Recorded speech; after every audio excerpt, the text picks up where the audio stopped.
بسم اللہ الرحمن الرحیم الحمد للہ رب العالمین والصلاة والسلام علی سید الانبیاء والمرسلین محمد وعلی آلہ وصحبہ اجمعین۔ عزیز بھائیو، میں آپ کو آج آپ کا دھیان دو تین چیزوں کی طرف لینا چاہتا ہوں۔ پہلے ہم بات ملک میں جو قانون پاس ہوا ہے اس قانون کے خلاف ملک بھر میں لوگ بلا تفریق مذہب و ملت اس قانون کے خلاف احتجاج ہو رہے ہیں، اور احتجاج پرامن ہو رہے ہیں۔ بعض جگہ پر احتجاج تشدد کے رخ بھی اختیار کر چکے ہیں، مگر وہ لوگ کون کر رہے ہیں اور وہ کون ہیں، کہاں سے آتے ہیں، سوشل میڈیا پر ثبوتوں کے ساتھ آئے ہوں گے، آپ اس کو جانتے ہوں گے۔ مگر میں آپ کے سامنے آج یہ بتانا آیا ہوں، سب سے پہلی اور اہم بات یہ ہے کہ ملک میں جو پرامن احتجاج چل رہے ہیں 13 دن سے 14 دن سے، ہم اس احتجاج کو بند نہ کریں۔ آپ کو پتہ ہوگا کہ ہمارے درمیان سے بھی چند ایسے لوگ کھڑے ہو گئے ہیں کہ ہمارا دھیان ہٹا کر اور ہمارے احتجاج کو کمزور کرنا چاہتے ہیں۔ ہم اس احتجاج کو جاری رکھیں، ایسا ہرگز نہ رکھیں کہ جوش آ گیا 2 دن کر لیا، نعرے مار لیے اور بند کر لیے، ایسا ہرگز نہیں ہونا چاہیے۔ دوسرا کام ہم کو یہ کرنا ہے کہ ہم اس کے ساتھ ساتھ کام کے ساتھ ساتھ ہم دعاؤں کا بھی اہتمام کریں، نفل نماز پڑھ کر خصوصی دعا کریں، استغفار کثرت سے پڑھا کریں، دعائیں بھی کیا کریں، درود بھی پڑھا کریں، اور ہم اپنے لیے، اپنے شریعت کے لیے، ملک کے لیے اور ملک کے دستور کی حفاظت کے لیے اور ملک میں سب کے انصاف کے لیے، تمام لوگوں کے لیے دعا کریں۔ اور ہم کو تیسرا کام یہ کرنا ہے کہ اس جمہوری ملک میں، ہندوستان میں بہت سے ادارے ہیں جو دستور کی حفاظت کے لیے بنائے گئے ہیں۔ مثال کے طور پر عدالتیں ہیں جو اس جمہوری نظام کو اور مضبوط کرتا ہے۔ جو قانون پاس ہوتا ہے، اگر کسی ورگ کے خلاف، کسی مذہب کے اور کسی تہذیب کے خلاف یا ہندوستان کی کسی چیز کے خلاف اگر قانون جا رہا ہے تو ہم کو ایک بنیادی دستوری حق ہے کہ ہم اس قانون کو عدالت میں چیلنج کریں۔ آپ کو پتہ ہوگا کہ اس ملک کی عدالت عظمیٰ میں، سپریم کورٹ میں بہت سے عرضیاں، بہت سے ریٹ پٹیشن اس قانون کے خلاف داخل کیے گئے ہیں۔ تو جب 18 دسمبر کے دن عدالت نے فوری روک لگانے سے جب انکار کر دیا اور اس عرضی کی سماعت کو عدالت نے 24 جنوری تک کے لیے اس کو ملتوی کر دیا اور مرکز کو نوٹس بھیج دیا ہے، تو عدالت یہ دیکھنا چاہتی ہے، جیسا کہ قانون کے ماہرین نے کہا اور بہت سے وکلاء نے اور سابق ججز نے بھی کہا، کہ وہ دیکھنا چاہتی ہے کہ اس قانون کے خلاف کتنے لوگ کھڑے ہو جاتے ہیں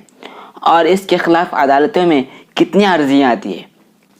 تو اللہ تعالیٰ کے فضل سے ہم پر احسان ہے کہ ہم کو ایک نیا موقع مل گیا ہے۔ تو مسلمانوں کو چاہیے، دوسرے مذہب والوں کو، جو بھی اس قانون کے خلاف ہے، صرف ہم احتجاج کی حد تک محدود نہ رہیں، اس قانون کو عدالت میں چیلنج کریں، جو ہم کو اس ملک کے دستور نے حق دیا ہے۔ ہم کوئی بھی ایسا کام نہ کریں کہ اس ملک کے خلاف یا اس ملک کے دستور کے خلاف جاتا ہو۔ ہم سب مل کر لڑ رہے ہیں، جیسا کہ ماضی میں ہم نے بلا تفرق مذہب ملت اس ملک کی آزادی کے لیے آگے بڑھے اور اس ملک کو آزادی دلائی،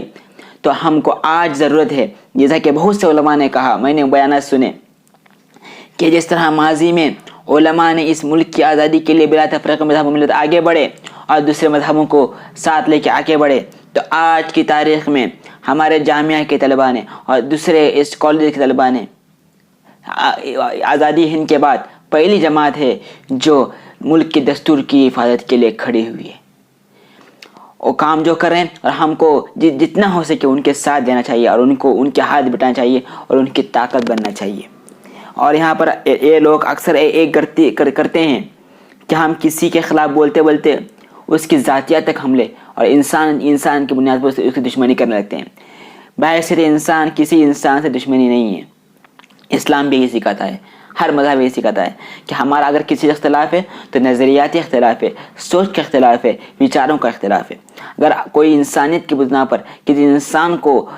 تنز کرنے کی کوشش کر رہا ہے یا اس کو برا بلا کہنے کی کوشش کر رہا ہے یا کہہ رہا ہے تو سب سے بڑی غلط بات ہے۔ ملک کے معاملے میں ہم 130 کروڑ ہندوستانی ایک ہیں۔ اگر آج بھی کوئی غیر ملکی ہندوستان کو غلط نظر سے دیکھنے کی کوشش کرے گا، ہندوستان کو بانٹنے کی کوشش کرے گا،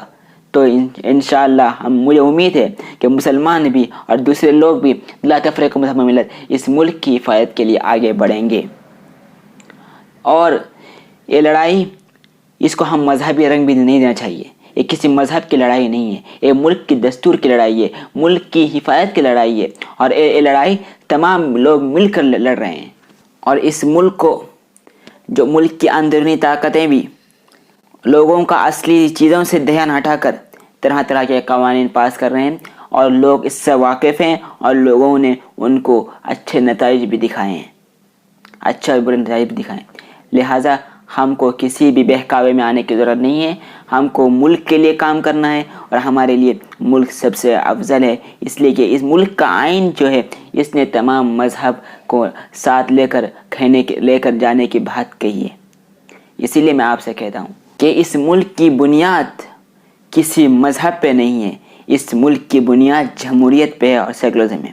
اتنی کمزوری کے باوجود اس ملک کی جمہوریت کی شاخیں ابھی بھی مضبوط ہے، تو چند لوگ اس کو جو کمزور کرنے کی کوشش کر رہے ہیں، ہمیں ان کو کامیاب ہونے نہیں دینا ہے۔ سب مل کر بلا تفریق مذہب و ملت ہم کو آگے بڑھنا ہے اور ہم کو کام کرنا ہے، اور دعا کیجیے اللہ ہندوستان کی، ہم سب کی حفاظت فرمائے اور شریعت کی حفاظت فرمائے، اسلام اور ہم کو اسلام پر چلنے کی توفیق عطا فرمائے۔ وآخر دعوانا الحمدللہ رب العالمین۔